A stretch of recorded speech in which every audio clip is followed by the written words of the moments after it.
Hi everyone. I hope everyone is okay. Thank you for joining us on today's webinar on Quantum Cloud Collaborate. My name is Daisy and I'm the account manager and training specialist here at Class Legal. I'm going to shortly hand you over to Pippa, who's actually going to be delivering today's session. But I'll be here in the background just to make sure everything runs smoothly and also to monitor any of your questions.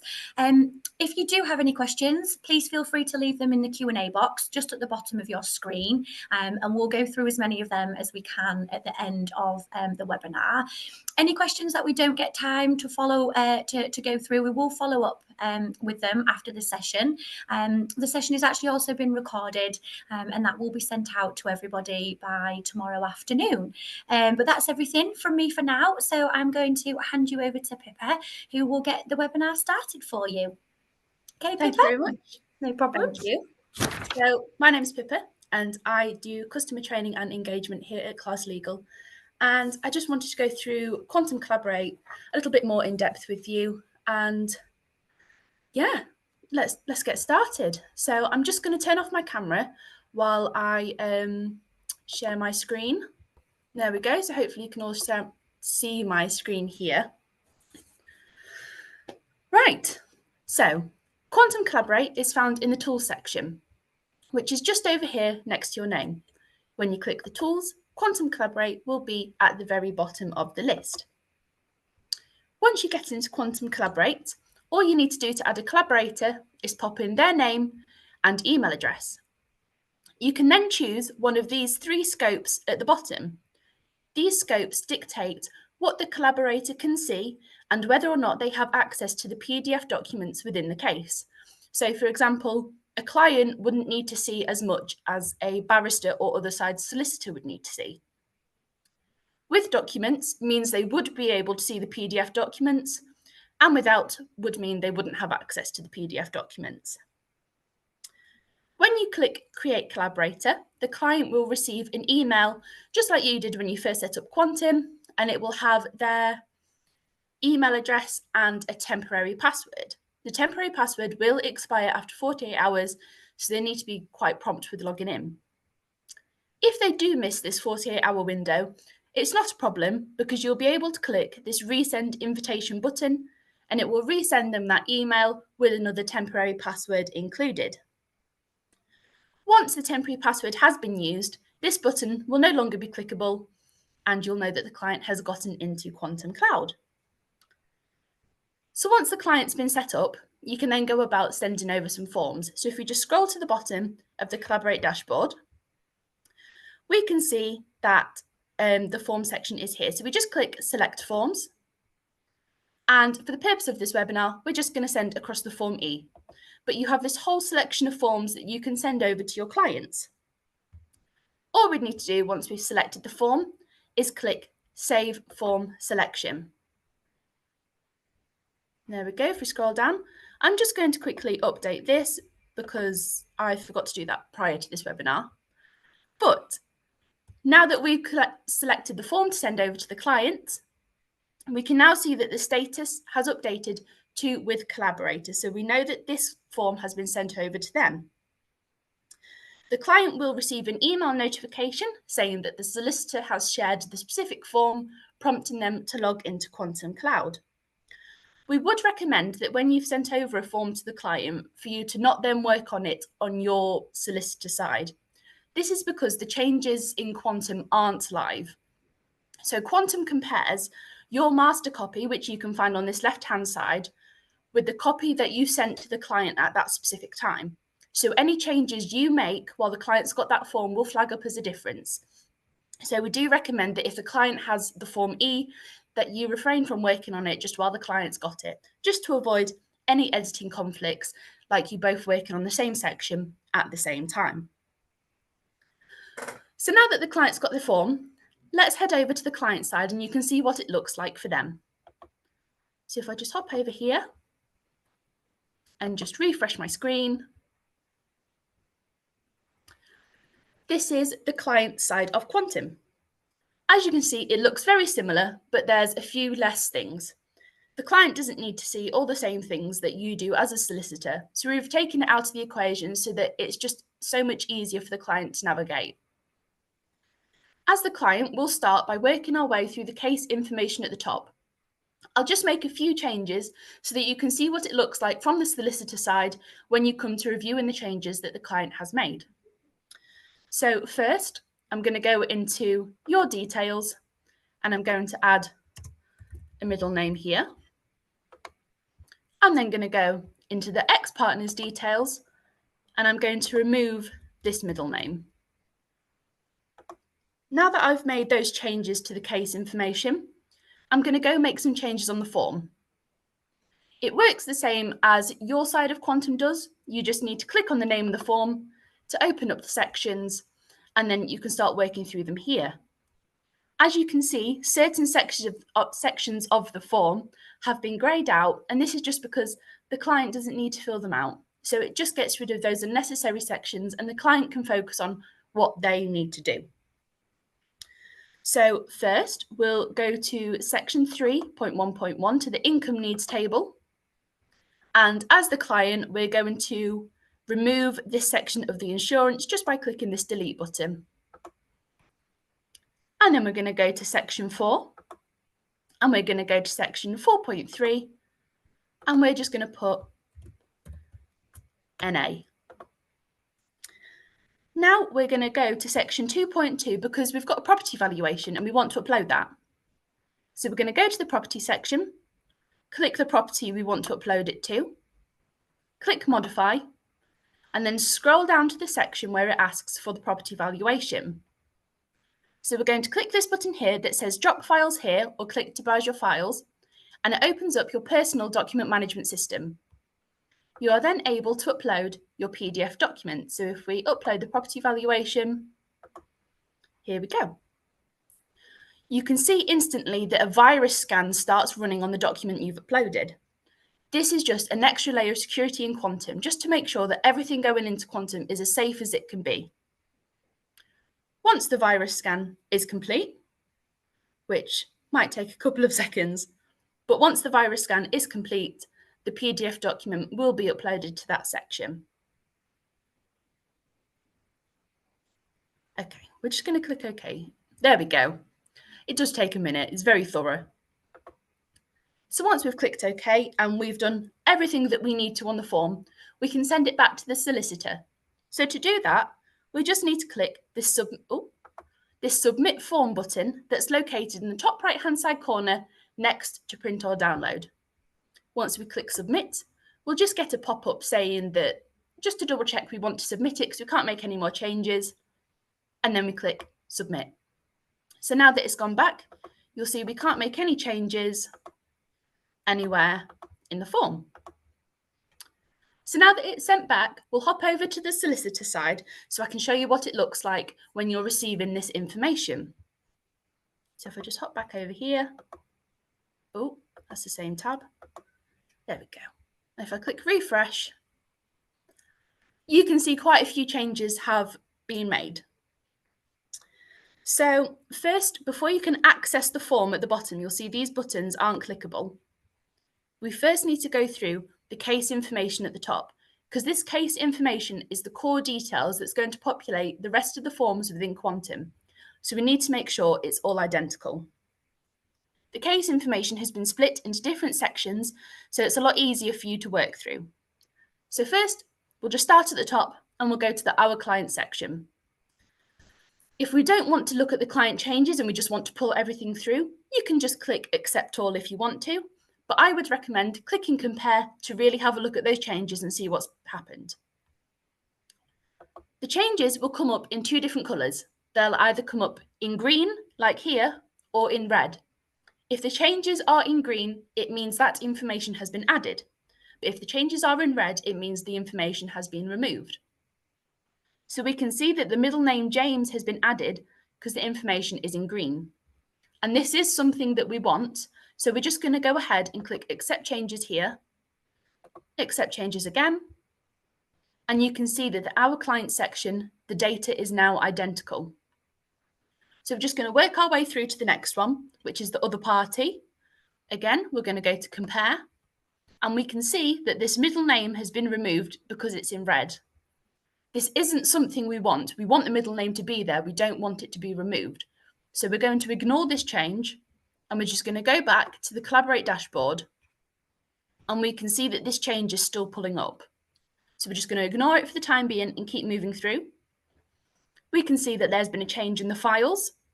So we'll just go to compare, and we can see that a property valuation has been uploaded. And we want this property valuation. So we're just going to click accept changes, and you can see that the files is now identical. So the only change that is still showing is when the client removed the other party's middle name, and we don't want that. So we've ignored it, and we're just going to click update collaborators case information. What this is going to do is pull through all of those changes that we accepted, and the change that we ignored, it's going to remove it. So if we click update, and then if we go through to the case information, we can see that the middle name has been added here. The middle name that the client attempted to remove has been revoked. And then if we just go to Tools and the Document Manager, we can see that that file has pulled through. If we just head back to the Collaborate dashboard and we scroll down to the bottom, we can now see that we're able to look at the form. So it's the same concept where it's accept all if it's a blank form and you just want to pull everything through, or compare if you want to look at the individual changes. You'll see we now also have the markers reviewed button, but we're just going to leave that for a moment and look at the accept all and compare. So if we just click compare, we can see that any changes to the form have been shown up by this track change icon. So it just means you don't have to go through all of the sections to find out anything that's changed. You can just go to the ones that need your attention straight away. So we can see general has a change, but this is the change that we've already resolved in the case information. So we're just going to ignore it and move on to the next one. So if we go to section 2, we can see there's been a change in properties. When a section is laid out in this table format, the changes look a little bit different to the red and green. They will either say, oh, I've lost my train of thought. They will either say edited, unchanged, or added. So you're really looking out for the added or edited text just here. So we can see this one has been edited. So we're just going to click on it and click modify to see those changes. And we can see that the property valuation here has been added because it's in green. We do want this. We want this to pull through. So we're just going to click OK and then accept that change. So now you can see that track change icon has been removed because the data is now identical. So if we keep working our way through the form, we can see there's a change in section 3, section 3.1.1. And we can see that in this deleted items section that the insurance has been deleted. We don't want this, so we're just going to ignore it and we're going to move on. And we can see that section 3.1.1 has fed into 3.1.2 and it's affected the total. Again, we're ignoring this, so we're just going to move on to the next section. We can see there's a change in section 4, so we're just going to open that.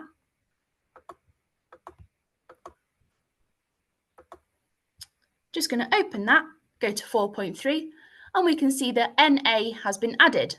We do want to pull this through, so we're just going to click accept changes, and you can see that the track change icon has been removed because the data is now identical.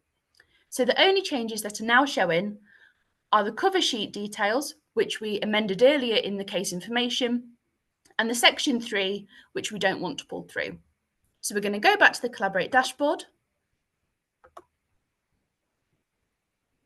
And now that we've accepted everything that we want to accept, and we've removed everything that we don't want, we're just going to go and click Mark as Reviewed.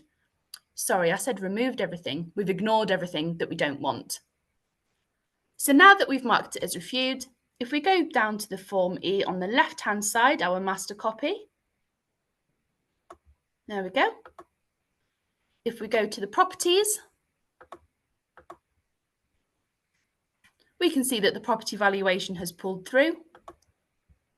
If we go to section 3.1.1, we can see that insurance has not been deleted and it's still there.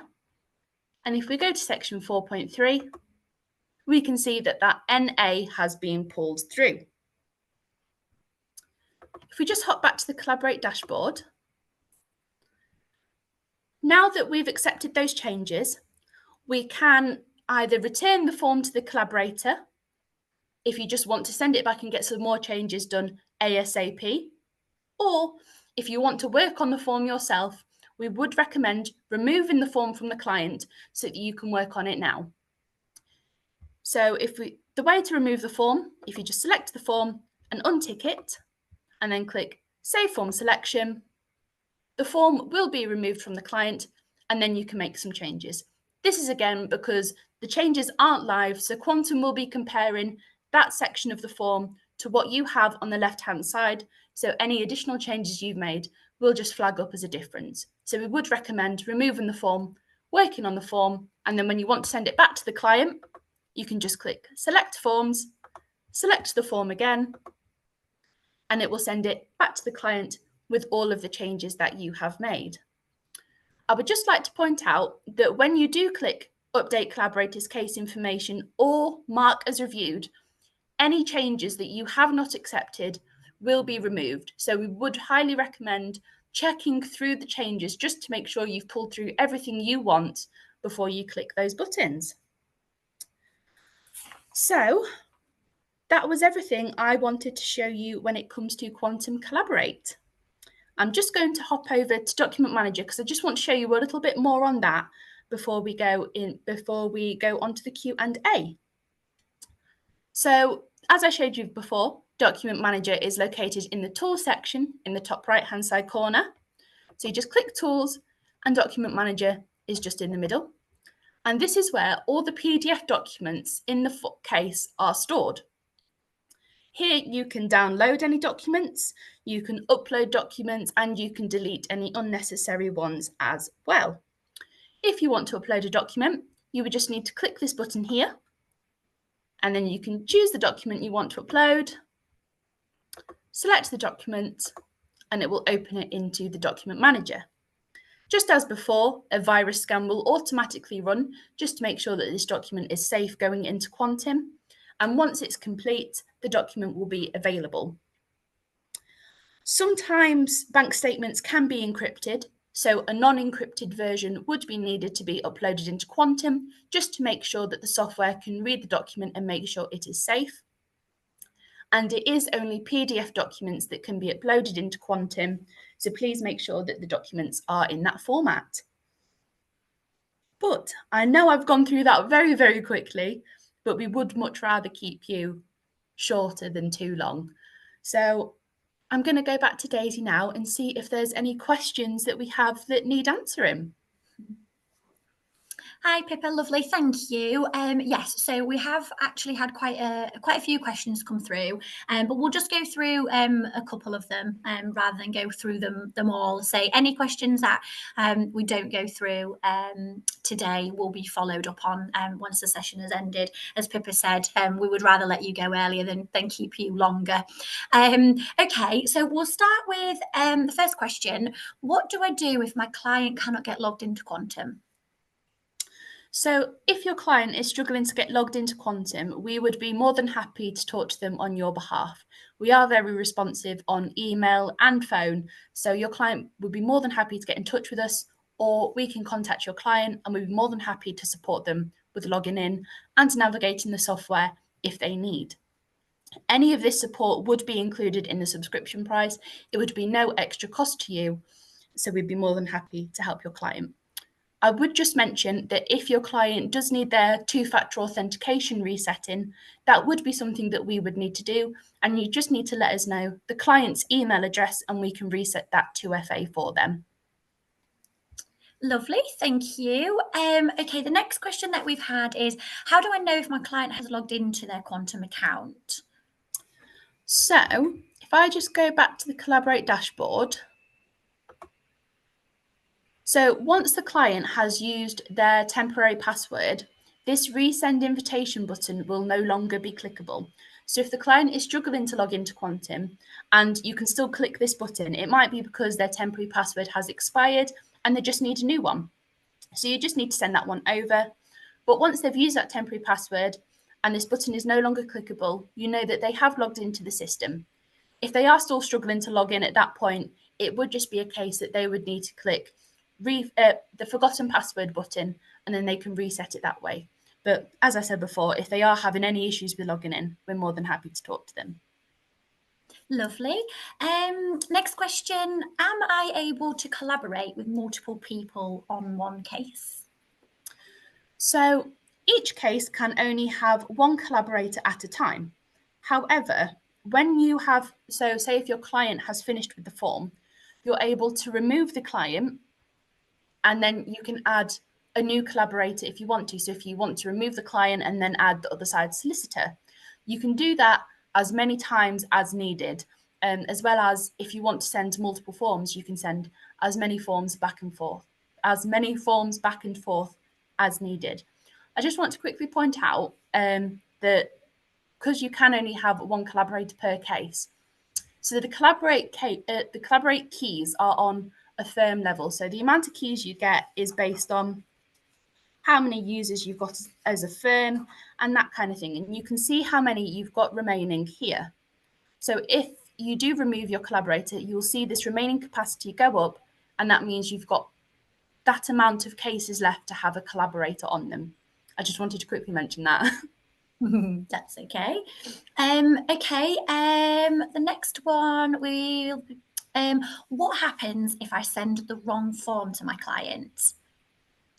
So if you send the wrong form to your client, because you can send as many forms as you like, so it is quite possible that you just click the wrong button. So if you send all the wrong forms and you send them through and you decided, oh no, I've sent the wrong one, we didn't want to send that E1 over, all you would need to do is click back on this select forms button, deselect the form that you didn't want to send, and then just click save form selection. And then you can see it's been removed from the shared forms section here. I will just point out that if you remove a form from the client, any changes that the client may have made to that form will be lost if you don't review that form before you remove it. So just make sure that the client hasn't made any changes that you might need to that form before it's taken away. Lovely. Okay, I think maybe we will have a look just at one more for today, just so we can obviously let everyone go early rather than overrun. So there are still quite a few more questions unanswered, but we will make sure we've responded to all of those by the end of today. So the last one we'll take a look at for now is, can a colleague set up a collaborator for me and accept any changes my clients have made if, for example, I am on holiday? So yeah, all you would need to do is if you go to the Collaborate dashboard, you would just need to select your colleague's case. So if we choose this one here and click open, you would then get this pop-up asking you to assign the case to yourself. So once you click the case to assign it to yourself, you're then able to access the Collaborate dashboard and you can send any forms or anything that's necessary. At the moment, the update emails, such as the emails letting you know that the client has returned the form, will only go to the person that's created the case. However, we are currently working on redeveloping Quantum Collaborate this year. So please keep an eye out for any updates to do with the Collaborate dashboard. Of course, we will be hosting a webinar once the changes go live, and an email will be sent out once these changes have been confirmed and the webinar will be going ahead. Lovely. Okay. Well, I think I'll say we'll leave it there for the questions. Unless, Pippa, is there anything else you wanted to go through? Is that everything from you as well? I'm good, thank you. Lovely. Okay, right. Well, that concludes everything for today's webinar. Thank you all for joining us. Hi, Pippa. As I say, I know we've said, we've come up shorter than advertised, but we would rather let you go sooner and you can go and enjoy your lunches. We hope that you found this helpful. But if you do have any further questions or you would like any more information on Quantum Collaborate, please just get in contact with us. A recording of the session will be sent out to everyone that is registered, and that will be sent out to everybody by the end of tomorrow. And again, any unanswered questions will be followed up as well. But that's everything from us. Thank you all for your time and enjoy the rest of your days. Thank you very much. Bye. Bye.